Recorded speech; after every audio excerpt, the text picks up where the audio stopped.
Cek ayatnya. Innani anallah. Kata Allah, saya Allah. La ilaha illa ana. Tidak ada Tuhan selain saya. Fa'budni, sembah saya. Bagaimana cara menyembahmu ya Allah? Baca ujung ayatnya. Wa aqimis sholata lidzikri. Tunaikan sholat sebagai zikir kepada saya. Jadi ketika kita sedang sholat, kita sedang berzikir kepada Allah. Dan tahukah Anda teman-teman? Rumus yang Al-Baqarah 152 tadi mengatakan, fadhkuruni adzkurkum. Semakin cepat engkau berzikir kepada saya, semakin cepat juga saya mengingat kamu. Di antara makna zikir itu sholat. Jadi kalau Anda cepat menjaga waktu sholat, diseru Allahu Akbar, Anda siap datang. Begitu Allah menyeru Anda siap, maka ketika Anda menyeru Allah pun Anda siap mengabulkan apa yang Anda minta. Itu rumusnya. Falyastajibu, cepat respon seruan saya. Secepat Anda merespon seruan saya, maka saya pun akan cepat merespon seruan Anda. Ya Allah, bagaimana kami merespon seruanmu? Zikir. Apa di antara amalan zikir? Salat. Jadi ketika kita diseru untuk salat, Allahu Akbar, sebetulnya panggilan itu bukan sekedar meminta kita ibadah. Di balik ibadah itu ada kebahagiaan yang Allah ingin berikan kepada kita. Seakan-akan Allah ingin katakan, hei, yang ingin bahagia, minta sini, saya berikan. Yang belum sukses, ruku, sujud, saya berikan. Yang ingin tenang, saya berikan. Makanya ketika Anda dipanggil sholat oleh muadzin, hayya 'alas sholat, ayo sholat. Anda bertanya, kenapa sholat? Teruskan kalimatnya. Hayya 'alal falah. Saya panggil Anda sholat, bukan ingin membebani Anda, tapi supaya Anda bahagia, supaya Anda tenang, minta kepada Allah. Pertanyaannya, ya Allah, saya sudah sholat, kenapa kemudian tidak terkabul juga? Kenapa terkabulnya lambat? Cek, secepat apa Anda merespon perintah sholat itu? Subuh 4:25. Allahu Akbar, 4:25, panggilan subuh. Anda siap kemudian datang panggilan sesuai dengan panggilannya. Datang sholat, dipanggil, datang. Maka Allah pun ketika Anda meminta seketika dikabulkan. Yang hebat, lihat kebiasaan Nabi. Subuh 4:25.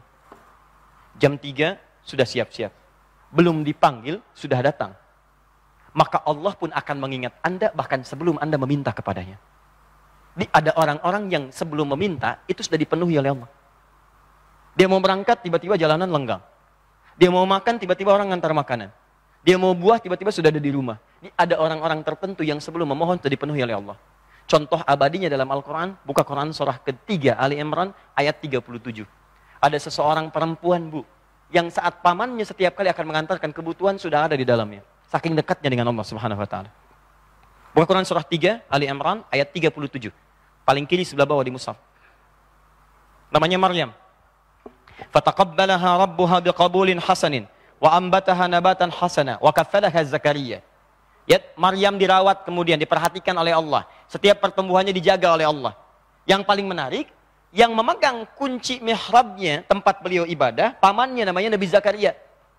Setiap kali mengantarkan kebutuhannya, kullama dakhala 'alaiha Zakaria al-mihrab wajada 'indaha rizqa. Setiap kan sudah ada di situ kebutuhannya. Bawa pakaian sudah ada, bawa makanan sudah ada. Masih mending kalau musim apel ada apel. Ini bukan musim apel, ada apel. Kaget pamannya.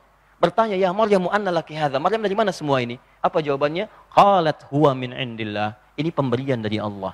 Innallaha yarzuqu man yasha bighairi hisab. Dipanggil jam 4:25, dia datang bahkan sebelum panggilan itu tiba. Maka Allah pun menyiapkan kebutuhan dia sebelum dia memanggilnya. Ya kadang-kadang yang paling repot dipanggil 4:25, baru sadar 5:24. Ini pun belum ingat sholat. Belum ingat sholat.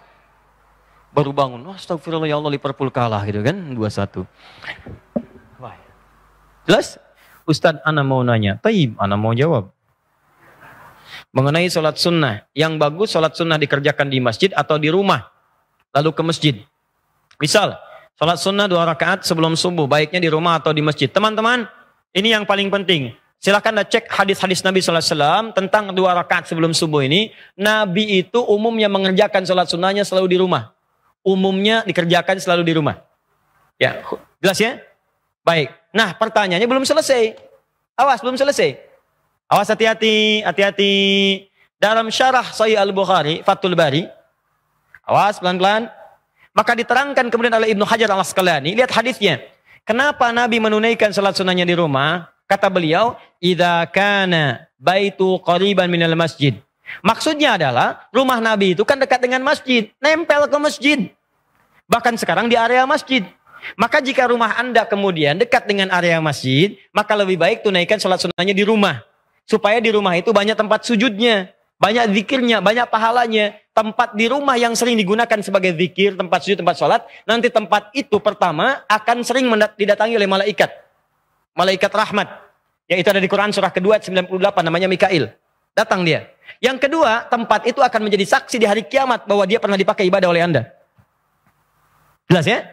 Tapi kalau rumah Anda jauh dari masjid dan berniat menunaikan subuh di tempat yang jauh itu, maka Anda tunaikan pada saat itu sholat sunnahnya di masjid.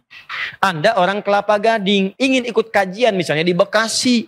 Kajiannya subuh, sholat sunnahnya di sini. Sholat subuhnya di sana. Kapan nyampe-nya, Ferguson? Saya kira 5 menit lagi, saya coba jawab. Waalaikumsalam warahmatullahi wabarakatuh. Ustaz, yang mana yang harus didahulukan ketika kita sedang dalam perjalanan di jalan tol dan kita tidak menemukan rest area? Sementara waktu subuh sudah mepet, jam 6 misalnya. Jam 6 bukan waktu subuh, Bu. Udah lewat subuh. Baik. Jam 6 misalnya baru ketemu rest area. Apakah tetap dikerjakan 2 rakaat sebelum sholat subuh atau langsung sholat subuh? Maka yang seperti ini lihat sifat berkendaraannya. Di mana teman-teman menunaikan sholatnya? Apakah di motor? Apakah di mobil? Yang mobilnya itu dalam posisi apa? Kalau Anda sedang menyetir, misalnya nyetir, kan nggak mustahil juga Anda kemudian sholat di dalam mobil sementara sedang menyetir. Karena ada sekarang yang kreatif, saat kemacetan itu saya takbir. Ya, saat kemacetan itu kemudian saya takbir aja. Tiba-tiba ketika jalan sedikit lagi, Sami Allahu liman hamidah, pegang setir, injak lagi, jalan lagi, rem lagi, nggak usah memaksakan diri. Nggak usah memaksakan diri. Kalau Anda memungkinkan tayamum, dalam posisi yang bisa menunaikan sholat di kendaraan, silahkan tunaikan sholat di kendaraan. Sekarang lebih banyak, bisa di kereta api, bisa di bis, bisa kemudian di pesawat, silahkan tunaikan. Bagaimana caranya? Pertama kali kalau berwudu tayamum. Tayamum, dalilnya Quran surah kelima ayat ke-6, paling kiri sebelah atas.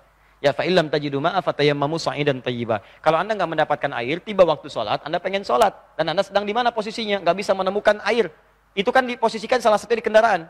Maka silahkan tayamum. Apa tayamumnya? Bukan tanah, tapi debu.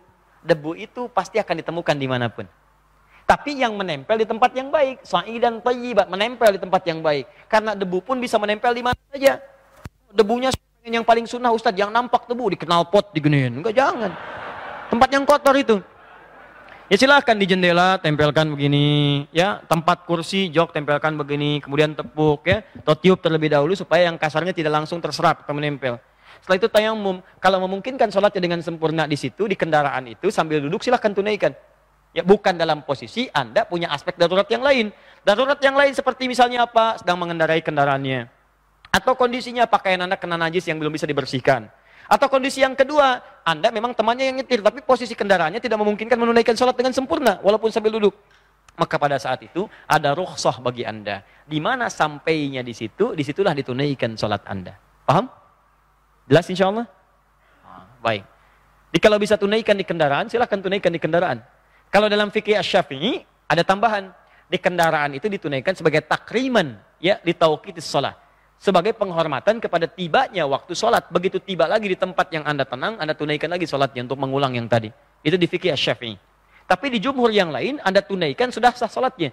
Sah sholatnya karena sesuai dengan ketentuan dan hadis-hadis Nabi SAW. Mana yang paling utama dalam kondisi ini? Lihat ketentuannya. Kalau memang memungkinkan di kendaraan, yang paling utama tunaikan sholat di kendaraan. Karena hadis Nabi mengatakan, awas, yang paling utama as-sholatu ala waqtiha. Bertanya seseorang kepada Nabi, ya Rasulullah ma'abar. Apa amalan yang paling bagus untuk saya kerjakan? Kata Nabi, as-salatu ala waqtiha. Salat tepat pada waktunya. Orang lain bertanya, ya Rasulullah man abar. Apa amalan utama yang harus saya kerjakan? Kepada Nabi, kata Nabi, lihat, birrul walidain. Bakti kepada kedua ibu bapamu. Bakti pada kedua ibu bapamu. Umuka, ibumu. Ada pertanyaan, kenapa pertanyaannya sama, jawabannya beda? Karena yang pertama itu ke ibu bapaknya bagus, cuman ke sholatnya suka ditunda. Yang kedua, teman-teman sekalian, sholatnya bagus, kerjakan tepat pada waktunya, cuman ke ibu bapaknya kurang bagus. Maka perhatikan Nabi, dengan bimbingan dari Allah, satu pertanyaan jawabannya bisa beda. Ya, maka yang tadi itu jadi inspirasi untuk kita, kalau Anda di kendaraannya bisa menunaikan dengan baik, maka itu yang paling utama. Kalau tidak menunaikan tidak dengan sempurna, tidak ada kesempatan, maka saat tiba di tempat Anda istirahat, tunaikanlah di situ dengan sempurna. Jelas ya? Baik, ingat kaidahnya, ad-daruratu tubihul mahdharat. Hal yang darurat membolehkan yang dilarang. Bahkan yang halal itu bisa berubah jadi haram, yang haram bisa berubah jadi halal dalam kondisi yang sangat darurat. Ya, terutama yang haram itu langsung bisa naik status jadi yang halal. Untuk sementara, bukan seterusnya. Jelas? Baik.